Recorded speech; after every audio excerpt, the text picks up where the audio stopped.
अस्सलाम वालेकुम। Last class के अंदर जो है हमने अपना कन्वर्जन वाला जो फंक्शन था और एसक्यूएल का, जिसके अंदर हम मल्टीपल वैल्यूज को कन्वर्ट कर रहे थे एक डेटा टाइप से दूसरी डेटा टाइप के अंदर, उसी चैप्टर को अब यहाँ पर हम कंटिन्यू कर रहे हैं।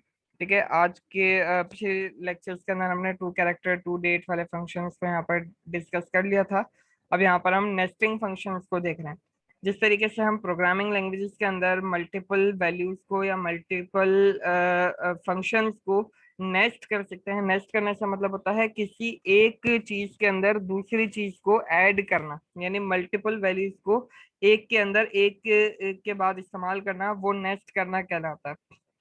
तो नेस्टिंग फंक्शन यानी एक फंक्शन के अंदर दूसरे फंक्शन को कॉल करना और दूसरे फंक्शन के अंदर तीसरे फंक्शन को कॉल करना, ये हमारे पास नेस्टिंग फंक्शंस कहलाते हैं। तो ओरेकल एसक्यूएल के अंदर भी आप फंक्शंस के अंदर नेस्टिंग कर सकते हैं। वो किस तरह करते हैं उसको देख लेते हैं। यहाँ पर आपके पास इन्होंने एग्जांपल दी हुई है। जैसे यहाँ पर इन्होंने तीन फंक्शंस यहाँ पर दिखाए हैं। F1 कंसिडर करें कि ये पहला फंक्शन है, F2 दूसरा फंक्शन है और F3 जो है तीसरा फंक्शन है।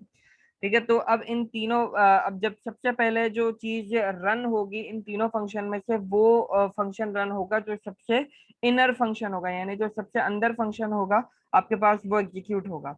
तो F1 का रिजल्ट आएगा यहाँ पर, इस पर्टिकुलर जगह पर वो पास किया जाएगा F2 को। F2 का जो रिजल्ट आएगा वो इस जगह के ऊपर आएगा और वो पास किया जाएगा F3 को।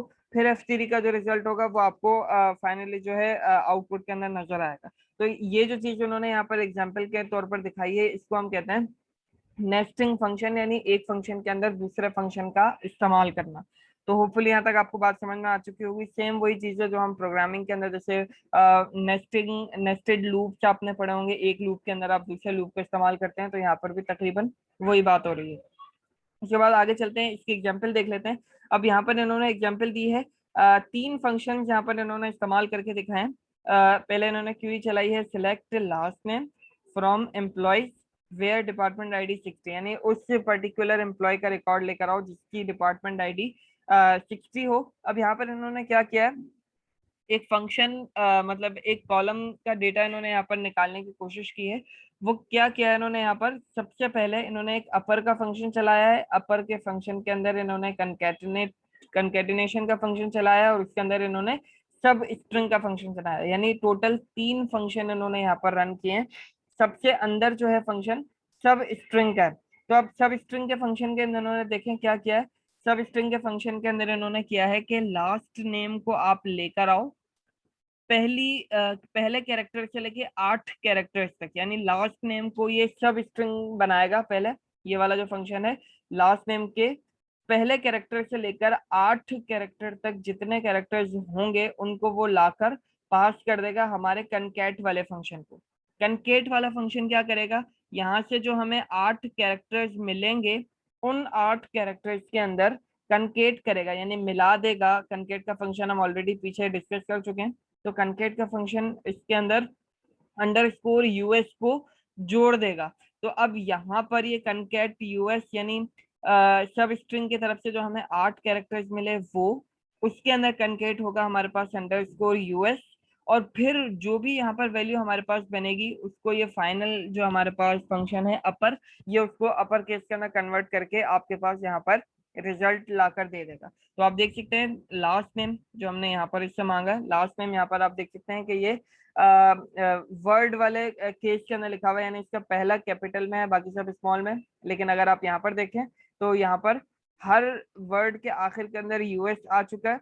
ये कंकेटिनेशन वाले फंक्शन से आया है और आप देख सकते हैं कि इन सबके ऊपर अपर केस वाला फंक्शन है वो भी यहाँ पर चल चुका है। तो इस चीज को हम कह रहे हैं यहाँ पर नेस्टिंग फंक्शंस, यानी मल्टीपल फंक्शंस को एक के अंदर एक इस्तेमाल करना, या नेस्टिंग ऑफ द फंक्शंस कहलाता है। तो आप जितने भी फंक्शंस आपके पास अवेलेबल हैं, आप मल्टीपल फंक्शंस के अंदर नेस्टिंग परफॉर्म कर सकते हैं। ये आपकी लॉजिक के ऊपर डिपेंड करता है कि आप क्या करवाना चाह रहे हैं अपनी क्यूरी से। तो होपफुली ये चीज आपको समझ में आ गई होगी कि एक फंक्शन के अंदर दूसरे फंक्शन को हम किस तरीके से इस्तेमाल करते हैं। आगे की तरफ चलते हैं। अब यहाँ पर हमारे पास है कुछ नल वैल्यूज के साथ डील करने के लिए हमारे पास कुछ फंक्शंस हैं, जैसे N V L. N V L का मतलब है नल वैल्यू। फिर है हमारे पास नल वैल्यू 2, फिर है हमारे पास नल इफ, और एक है हमारे पास कॉलेस्क। अब ये चार फंक्शंस हमारे पास हैं जो नल वैल्यूज के साथ डील करने के लिए बनाए गए हैं। पीछे अगर आप कुछ याद करें तो मैंने आपको बताया था कि अगर कहीं पर नल वैल्यू आ रही है और नल वैल्यू किसी भी वैल्यू के साथ, किसी और वैल्यू के साथ अगर अर्थमेटिक ऑपरेशन परफॉर्म करेगी तो रिजल्ट भी आपके पास नल ही आएगा। अगर आपको याद हो, नहीं याद तो फिर आप पिछली वीडियोस देखेंगे तो इसमें आपको क्लियर हो जाएगा। तो अगर कोई नल वैल्यू किसी और वैल्यू के साथ अर्थमेटिक ऑपरेशन परफॉर्म करती है तो हमारे पास रिजल्ट जो है वो भी नल बनता है। तो इस चीज को डील करने के लिए हमारे पास ये चार फंक्शंस बनाए हैं। हमारे पास डिफरेंट ये इतने ज्यादा इंपॉर्टेंट नहीं है, लेकिन फिर भी ये अब हमारे बुक का पार्ट है तो हमें इसको यहाँ पर कवर करना है। मैं क्विकली इनका एक ओवरव्यू दे देता हूँ, वैसे ये बहुत ज्यादा इंपॉर्टेंट नहीं है। आगे चलते हैं। नल वैल्यू अब ये किस तरीके से काम कर रहे होते हैं इनकी मैं डायरेक्ट आपको एग्जांपल ही मैं एक्सप्लेन कर देता हूँ। अब यहाँ पर देखें एग्जांपल के अंदर select last name comma salary. अब ये दो आपके पास जो कॉलम है वो तो सिंपली यहाँ पर आ रहे हैं। लास्ट नेम आ रहा है आपके पास, सैलरी आ रहा है एम्प्लॉयज के टेबल में से। ये तो सिंपल आपको समझ में आ गया। अब यहाँ पर एनवीएल का फंक्शन इस्तेमाल किया गया है और इसके अंदर दो आर्ग्यूमेंट पास किए हैं। एक हमने आर्ग्यूमेंट पास किया है कमीशन अंडरस्कोर पीसीटी, कॉमा लगाकर हमने यहाँ पर इसको जीरो पास किया है। ठीक है। अब कमीशन अंडरस्कोर पीसीटी जो है ये इन दो कॉलम्स की तरह ही एक कॉलम है हमारे पास एम्प्लॉयज के टेबल के अंदर। हम ये चेक कर रहे हैं कि कमीशन अंडरस्कोर पीसीटी वाला जो कॉलम हमारे डेटाबेस के टेबल के अंदर है क्या वो नल है या नहीं। अगर वो नल है यानी कमीशन अंडरस्कोर पीसीटी वाला कॉलम अगर नल है तो उसकी जगह पर जीरो हमें रिटर्न करके दे दो। यानी अब एक्चुअली हम उसकी जगह पर एक वैल्यू शो करवाना चाह रहे हैं। हम ये शो नहीं करना चाह रहे कि अगर ये कमीशन अंडरस्कोर पीसीटी जो है अगर ये नल है तो अगर हम इसको बगैर फंक्शन के इस्तेमाल करेंगे तो हमें यहाँ पर ये जीरो की जगह पर नल ही शो करेगा। ठीक है। लेकिन हम यहाँ पर इसको नल शो नहीं करवाना चाह रहे, तो फिर उस केस के अंदर हम यहाँ पर एनवीएल का फंक्शन इस्तेमाल करेंगे। एनवीएल यानी नल वैल्यू फंक्शन आपके पास क्या करेगा, अगर कमीशन अंडरस्कोर पीसीटी की वैल्यू नल होगी तो वो उसकी जगह पर हमें जीरो रिटर्न कर देगा। अगर कमीशन अंडरस्कोर पीसीटी की वैल्यू नल नहीं है तो फिर हमें एग्जैक्टली वही वैल्यू जो इसकी है वो हमें रिटर्न कर देगा। जैसे यहाँ पर 0.2 इसकी वैल्यू थी तो ये 0.2 इसने हमें यहाँ पर रिटर्न कर दिया। बाकी इन तमाम रिकॉर्ड्स के अंदर कमीशन अंडरस्कोर पीसीटी जो है नल है तो इस वजह से इसने हमें यहाँ पर जीरो रिटर्न कर दिया। तो होपफुली आपको एनवीएल फंक्शन का काम समझ में आ चुका होगा कि एनवीएल फंक्शन जो है क्या कर रहा है कि ये चेक करेगा कि जो वैल्यू इसको पास की गई है क्या वो नल है। अगर वो नल है तो वो जो सेकंड आर्गुमेंट में आपने इसको वैल्यू दी है वो यहाँ पर आपको शो कर देगा। अगर ये वैल्यू नल नहीं है तो फिर उसकी जो एक्चुअल वैल्यू थी वो आपको यहाँ पर लाकर रिटर्न कर देगा। तो होपफुली आपको यहाँ पर समझ में आ गया होगा। ये जो नीचे वाली सेकंड कॉलम के अंदर इन्होंने दिया है इसको भले आप मतलब ना देखें, कोई इशू नहीं है, काफी कॉम्प्लेक्स चीज उन्होंने बनाई हुई है। फिलहाल सिर्फ आपको एनवीएल फंक्शन का काम पता होना चाहिए कि अगर जो पहला आर्ग्यूमेंट इसको पास किया गया है वो नल है तो वो आपको सेकेंड आर्ग्यूमेंट की वैल्यू दे देगा। अगर वो नल नहीं है तो जो उसकी एक्चुअल वैल्यू थी वो आपको वो रिटर्न कर देगा। होपफुली यहाँ तक आपको बात समझ में आ गई होगी। आगे चलते हैं। एनवीएल टू फंक्शन की अगर हम बात करें, अब एनवीएल टू फंक्शन जो है ये तीन आर्ग्यूमेंट को एक्सेप्ट करता है। ठीक है। एनवीएल फंक्शन जो था वो दो आर्ग्यूमेंट एक्सेप्ट कर रहा था। एनवीएल टू जो है आपके पास ये तीन आर्ग्यूमेंट को एक्सेप्ट करता है। पहले आर्ग्यूमेंट में आप वैल्यू देंगे यानी वो कॉलम की वैल्यू जिसको आप चेक करवाना चाह रहे हैं कि ये नल है या नहीं है। दूसरे आर्ग्यूमेंट के अंदर आप वो वैल्यू देंगे जिस को आप ये अगर कमीशन अंडरस्कोर पीसीटी नल नहीं है तो फिर ये सेकंड आर्गुमेंट वाली वैल्यू आपको शो करेगा। अगर कमीशन अंडरस्कोर पीसीटी आपके पास नल है तो वो आपके पास तीसरे आर्गुमेंट वाली वैल्यू रिटर्न करेगा। अब इस क्यूरी को मैं आपको समझाता हूँ। आपने यहाँ पर क्यूरी आपने रन की है लास्ट नेम सैलरी और कमीशन अंडरस्कोर पीसीटी। अब लास्ट नेम सैलरी और कमीशन अंडरस्कोर पीसीटी आपके पास नॉर्मल डेटाबेस के साथ कॉलम आ रहे हैं विदाउट इनके ऊपर कोई फंक्शन अभी रन नहीं किया गया है। अब देखें कमीशन अंडरस्कोर पीसीटी ये 5 रिकॉर्ड्स के अंदर नल है और 3 रिकॉर्ड्स के अंदर इसके अंदर एक्चुअल वैल्यू मौजूद है। ठीक है। अब ये जो एनवीएल टू फंक्शन है ये क्या करता है कि ये आपके पास एक वैल्यू को चेक करेगा, अगर ये वैल्यू नल है तो ये आपके पास थर्ड आर्ग्यूमेंट में आपने जो वैल्यू लिखी होगी, यानी थर्ड आर्ग्यूमेंट यानी सेकंड कॉमा के बाद जो आपने यहाँ पर वैल्यू लिखी होगी वो आपको यहाँ पर रिटर्न कर देगा। देखें, जहां पर कमिश्नर को पीसीटी नल है वहां पर SAL आपको रिटर्न करके यहाँ पर दे रहा है, जो कि हमने यहाँ पर थर्ड आर्ग्यूमेंट में पास किया है। अगर कमीशन अंडरस्कोर पीसीटी की वैल्यू नल नहीं है तो फिर ये आपको सेकंड आर्ग्यूमेंट के अंदर जो आपने यहाँ पर वैल्यू पास की थी वो आपको यहाँ पर रिटर्न कर देगा। यहाँ पर जैसे यहाँ पर सेल प्लस कॉम लिखा हुआ आ रहा है, तो ये बिल्कुल इफ एल्स की तरह काम कर रहा है। आप इसको समझ सकते हैं कि अगर ये नल है तो हमें ये रिटर्न करो, अगर ये नल नहीं है तो हमें ये वाला जो सेकंड आर्गुमेंट है वो रिटर्न करो। ये एक तरीके से इफ एल्स की तरह काम कर रहा है। तो आपको ये दोनों फंक्शन का डिफरेंस पता होना चाहिए। एनवीएल जो पहला भी हमने फंक्शन देखा है वो 2 आर्ग्यूमेंट एक्सेप्ट करता है, और एनवीएल 2 जो है ये 3 आर्ग्यूमेंट को एक्सेप्ट करता है। अगर ये चीज नहीं समझ में आई है तो इस वीडियो को दोबारा से आप चला कर देखिएगा, एनवीएल और एनवीएल 2 इन दोनों का डिफरेंस आपको समझ में आ जाएगा। आगे चलते हैं। उसके बाद हमारे पास है एनवीएल इफ। अब यहाँ पर हमारे पास जो है इफ एल्स की कंडीशन की तरीके से यहाँ पर हमारे पास बात हो रही है कि एनवीएल इफ अगर एक वैल्यू नल है तो क्या किया जाए। ठीक है, अब यहाँ पर थोड़ा सा समझने वाली बात है, ये आम इफ की तरह काम नहीं करता है। मैं आपको अगर नीचे की तरफ इसको लेकर दिखाऊं तो यहाँ पर देखें, नल इफ जो है आपके पास ये 2 आर्ग्यूमेंट एक्सेप्ट करता है। पहली आपके पास एक्सप्रेशन 1 होती है, दूसरी आपके पास एक्सप्रेशन 2 होती है।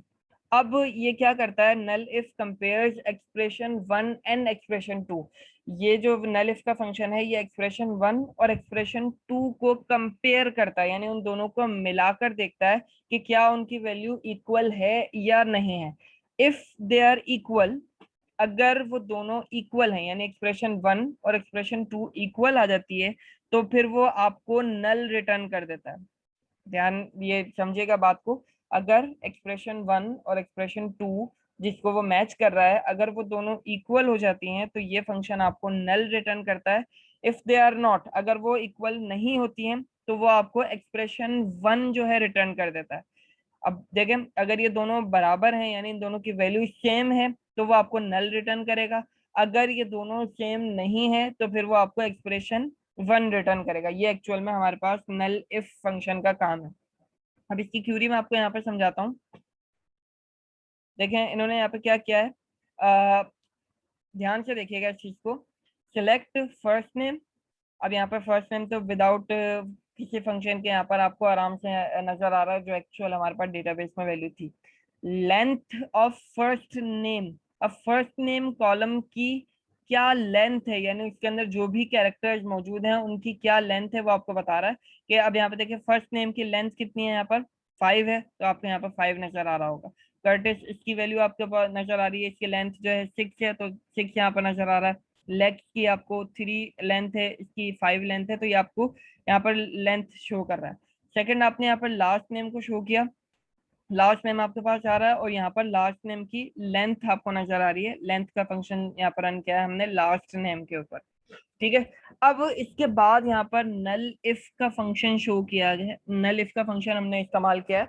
नल इफ का फंक्शन यहाँ पर बेसिकली कर क्या रहा है, ये 2 आर्ग्यूमेंट एक्सेप्ट करता है जैसे अभी मैंने आपको बताया। तो पहला आर्ग्यूमेंट है आपके पास लेंथ ऑफ फर्स्ट नेम और दूसरा आर्ग्यूमेंट आपके पास है लेंथ ऑफ लास्ट नेम। अब ये चेक करेगा कि फर्स्ट नेम की जो लेंथ है क्या वो बराबर है सेकंड सॉरी लास्ट नेम की लेंथ के साथ। अगर फर्स्ट नेम की लेंथ बराबर है सेकंड ये अगर फर्स्ट नेम की लेंथ जो है बराबर है लास्ट नेम की लेंथ के साथ तो ये हमें रिटर्न कर देगा नल। अब यहाँ पर आप देखें 5 ये फर्स्ट नेम की लेंथ है और 4 जो है ये लास्ट नेम की लेंथ है, ये दोनों इक्वल नहीं है तो ये इसने हमें फर्स्ट नेम की जो लेंथ थी वो यहाँ पर रिटर्न कर दी। जैसे मैंने आपको बताया कि अगर ये दोनों जो हैं इक्वल नहीं होंगे तो ये हमें एक्सप्रेशन 1 यानी जो आर्ग्यूमेंट 1 में हमने वैल्यू दी होगी वो हमें यहाँ पर लाकर रिटर्न करेगा। तो इसने हमें आर्ग्यूमेंट 1 वाली जो वैल्यू है यहाँ पर लाकर रिटर्न कर दी। अब यहाँ पर आप देखें फर्स्ट नेम की वैल्यू जो है 6 है और उधर लास्ट नेम की जो वैल्यू है, लास्ट नेम की जो लेंथ है वो भी 6 है। तो अब ये दोनों इक्वल हैं, तो इस नल इफ के फंक्शन ने हमें यहाँ पर नल रिटर्न कर दिया। तो होपफुली अब बात आपको समझ में आ गई होगी कि नल इफ का जो फंक्शन है वो बेसिकली किस तरह काम करता है। ये दो आर्गुमेंट एक्सेप्ट करता है। अगर दोनों आर्गुमेंट की वैल्यू इक्वल होंगी, बराबर होंगी, एक जैसी वैल्यू होंगी, तो वो आपको नल रिटर्न करेगा। अगर वो इक्वल नहीं है तो वो जो आपके फर्स्ट आर्गुमेंट की वैल्यू होगी वो आपको यहाँ पर लाकर रिजल्ट में रिटर्न कर देगा। तो होपफुली आपको ये बात समझ में आ गई होगी। तीन नल वाले फंक्शन अभी हमने देख लिए हैं, एक एनवीएल टू और एक नल इफ। तीन फंक्शन हमने यहाँ देख लिए हैं। अब चौथे फंक्शन की तरफ चलते हैं। चौथा फंक्शन हमारे पास है कॉलेक्ट फंक्शन। ये कॉलेक्ट फंक्शन एनवीएल का ही एक अल्टरनेट फंक्शन है। इसके अंदर बेसिकली क्या होता है कि आपके पास मल्टीपल एक्सप्रेशन हम यहाँ पर पास करते हैं। जैसे इसका जो सिंटेक्स इन्होंने यहाँ लिखा हुआ है, कॉलेक्ट आपने लिखा expression one, expression two, expression three, और ये इस तरीके से चलता जाएगा। Collect function returns the first non null expression in the list. अब ये चेक करेगा, मल्टीपल आपने यहाँ पर एक्सप्रेशन पास की हैं, ये फंक्शन क्या चेक करेगा कि इसको जो भी पहली नॉन नल वैल्यू मिलेगी ये इसको चेक करेगा क्या ये नल है। अगर ये नल होगी तो इसको छोड़ के ये आगे चला जाएगा। फिर इसको चेक करेगा क्या ये नल है, अगर ये नल है तो फिर इसको छोड़कर वो एक्सप्रेशन थ्री पर चला जाएगा। फिर इसी तरीके से वो चेक करता रहेगा जब तक इसको कोई नॉन नल वैल्यू नहीं मिल जाती, ये आगे तक इस तरीके से चलता चला जाएगा। जैसे ही इसको कोई नॉन नल वैल्यू मिलेगी वो आगे जाना छोड़ देगा, और जो भी उसको नॉन नल वैल्यू मिली है वो आपको रिजल्ट के अंदर रिटर्न करके दे देगा। फॉर एग्जाम्पल, अगर इसको एक्सप्रेशन वन जो है ये नॉन नल मिलती है, यानी इसके अंदर कोई ना कोई वैल्यू स्टोर है, तो ये आपको एक्सप्रेशन वन ही रिटर्न कर देगा रिजल्ट में लाके। अगर हम कंसिडर करें कि एक्सप्रेशन वन जो है हमारे पास नल है और एक्सप्रेशन टू के अंदर वैल्यू स्टोर है, तो तो ये जो फंक्शन है आपके पास एक्सप्रेशन टू को रिटर्न कर देगा आपके पास, और एक्सप्रेशन वन को छोड़ देगा। तो ऊपर चलते हैं, इसकी एग्जाम्पल के अंदर मैं आपको यहाँ पर दिखाऊं। अगर अब इन्होंने यहाँ पर क्या किया है, कॉलेज फंक्शन के अंदर देखें, पहले इन्होंने लास्ट नेम और एम्प्लॉय आईडी को तो नॉर्मली यहाँ पर हमारे सामने शो किया है। इसके अलावा यहाँ पर अब कॉलेज फंक्शन के अंदर इन्होंने तीन आर्ग्यूमेंट पास किए हैं। पहला आर्ग्यूमेंट इन्होंने एक टू कैरेक्टर का फंक्शन रन किया है, दूसरे आर्ग्यूमेंट में भी इन्होंने एक टू कैरेक्टर का फंक्शन रन किया है, और तीसरे आर्ग्यूमेंट के अंदर इन्होंने एक नॉर्मल स्ट्रिंग पास किया है। नॉर्मल स्ट्रिंग यहाँ पर इसलिए पास किया है कि अगर इन दोनों वैल्यूज के अंदर अगर नल स्टोर हो तो हमें ये वाली जो थर्ड आर्गुमेंट की वैल्यू है ये वैसे ही प्रिंट होकर मिल जाए। तो अगर कमीशन अंडर स्कोर पीसीटी नल होगा तो वो इस पर्टिकुलर को छोड़ देगा, इस आर्गुमेंट को छोड़ देगा। अगर उसकी मैनेजर आईडी भी नहीं है तो फिर वो इस आर्गुमेंट को भी छोड़ देगा, और आपके पास ये वाला जो थर्ड आर्गुमेंट की वैल्यू है ये आपको लाकर रिटर्न कर देगा। तो होपफुली ये बात आपको समझ में आ रही होगी कि पहले वो कमीशन अंडरस्कोर पीसीटी को चेक करेगा, अगर ये नल है तो उसको छोड़कर वो आगे मूव करेगा। फिर वो चेक करेगा कि मैनेजर आईडी की वैल्यू है या नहीं है, अगर मैनेजर आईडी भी नल है तो फिर वो आपको ये वाली जो वैल्यू है ये प्रिंट कर देगा, अदरवाइज वो मैनेजर आईडी प्रिंट कर देगा, जैसे इन्होंने यहाँ पर दिखाया हुआ भी है। अगर आप यहाँ पे ध्यान से देखें तो ये जो चीज है एम्प्लॉय आईडी, इसकी मतलब लास्ट नेम एम्प्लॉय आईडी तो डायरेक्टली हमारे पास आ रहा है। अब ये वाला जो एम्प्लॉय है जिसका लास्ट नेम किंग है, इसका कमीशन अंडरस्कोर पीसीटी भी नल है और इसकी कोई मैनेजर आईडी भी नहीं है। तो इसका मतलब यहाँ पर जो हमें थर्ड आर्गुमेंट में जो हमने वैल्यू पास की थी no commission and no manager, वो यहाँ पर हमें एज इट इज प्रिंट होकर मिल रहा है। अब यहाँ पर 100 102 103 103 ये जो वैल्यूज आ रही हैं, ये वैल्यूज आ रही हैं मैनेजर आईडी की। इसने क्या किया, पहले कमीशन अंडरस्कोर पीसीबी को चेक किया, इन तमाम एम्प्लॉयज के लिए कमीशन अंडरस्कोर पीसीबी जो था वो नल था, तो इसने इस वैल्यू को रिटर्न नहीं किया, बल्कि सेकंड आर्गुमेंट के अंदर इसको मैनेजर आईडीज मिल गई, तो इसने यहाँ पर इन तमाम एम्प्लॉयज की मैनेजर आईडी हमें रिटर्न कर दी। नीचे वाले टेबल में अगर आप देखें यहाँ पर, तो यहाँ पर क्या हो रहा है, 0.2 0.3 0.2 ये वैल्यूज आपको मिल रही हैं। इसका मतलब ये है कि इनका जो कमीशन अंडरस्कोर पीसीडी था वो नल नहीं था, इसलिए इसने क्या किया, हमें जो पहले आर्ग्यूमेंट की वैल्यू थी वो हमें यहाँ पर लाकर रिटर्न कर दी है, बाकी आगे की तरफ ये यहाँ पर गया ही नहीं है। तो कॉलेज का जो फंक्शन है हमारे पास बेसिकली ये क्या करता है, मल्टीपल आर्ग्यूमेंट्स को चेक करता है। जो भी इसको पहला नॉन नल वैल्यू मिलेगी वो आपको यहाँ पर रिटर्न करके ला कर दे देगा। अगर तमाम वैल्यूज नल हैं तो आखिर के अंदर हम इसके अंदर क्या करते हैं, एक नॉर्मल स्ट्रिंग पास कर देते हैं, ताकि अगर तमाम वैल्यूज तमाम एक्सप्रेशन इसके अंदर नल हमें रिटर्न हो तो आखिर के अंदर हमारे हमने जो स्ट्रिंग पास किया है वो हमें यहाँ पर लाकर ये रिटर्न कर दे। तो होपफुली ये चारों जो फंक्शंस हैं नल को डील करने के लिए जो हम इस्तेमाल करते हैं ये आपको समझ में आ गए होंगे।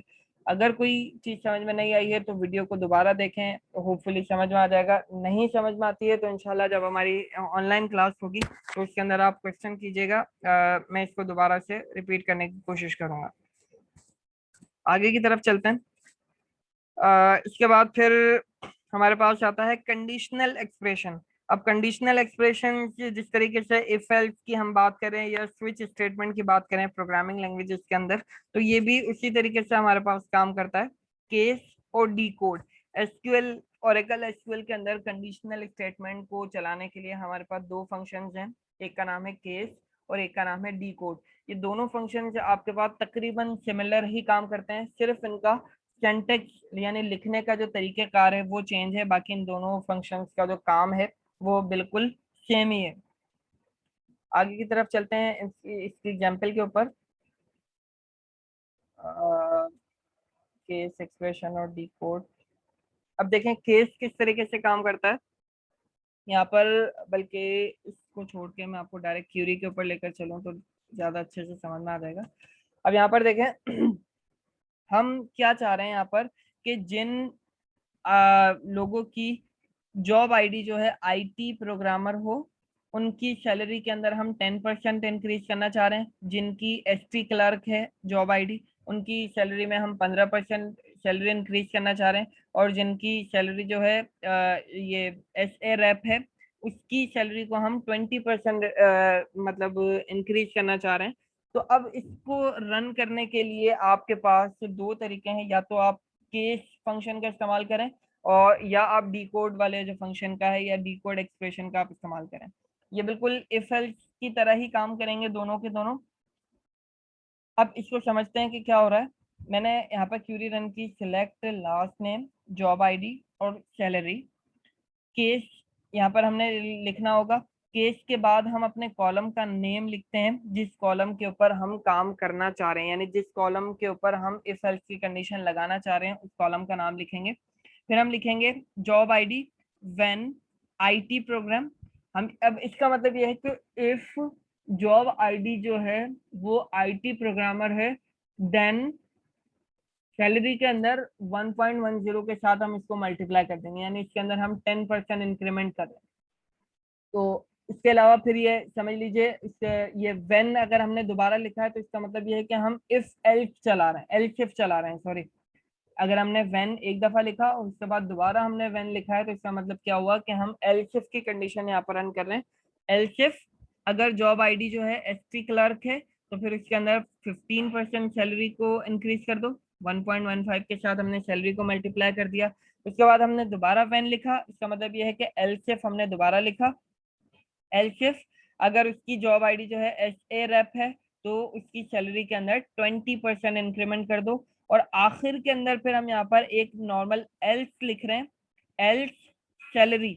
एल्स सैलरी का मतलब ये है कि अगर इन तीनों के अलावा कोई और आपके पास सैलरी है किसी किसी एम्प्लॉय की, मतलब जॉब आईडी जो है कुछ और है इन तीनों के अलावा, तो उसकी सैलरी वही रहेगी। यानी सैलरी को हमने सैलरी ही लिखा है कि जो उसकी सैलरी है वो वही सैलरी है, इसके अंदर ना कोई इंक्रीमेंट हो ना ही कोई डिक्रीमेंट हो। और आखिर के अंदर हम यहाँ पर एंड का एक कीवर्ड लगाते हैं। शुरू में हमें इसके अंदर केस का कीवर्ड लगाना होता है और आखिर के अंदर इसके एंड का कीवर्ड लगाना होता है। तो ये हमारी केस यानी इफ एल्स वाली जो कंडीशन है वो यहाँ पर कंप्लीट हो जाएगी। अब इसके अंदर तीन कीवर्ड जोर आ रहे हैं, एक व्हेन का कीवर्ड आ रहा है, एक देन का कीवर्ड आ रहा है और एक एल्स का कीवर्ड आ रहा है। तो आपने इसके सिंटैक्स को समझना होगा कि किस तरीके से काम करता है। और आखिर के अंदर इन्होंने यहाँ पर एलियास का इस्तेमाल किया है, रिवाइज्ड अंडरस्कोर सैलरी के सैलरी को रिवाइज करने के बाद क्या नई वैल्यू बनी है वो यहाँ पर रिवाइज्ड अंडरस्कोर सैलरी वाले कॉलम के अंदर आएगी।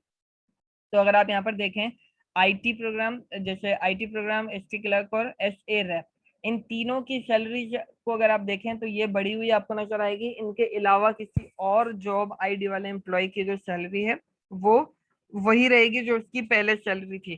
तो देखिए आईटी प्रोग्रामर वाले की जो सैलरी थी वो 6,000 थी। इसके अंदर हमने 10% इंक्रीमेंट किया तो इसकी जो नई सैलरी बनी वो 6,600 हो गई।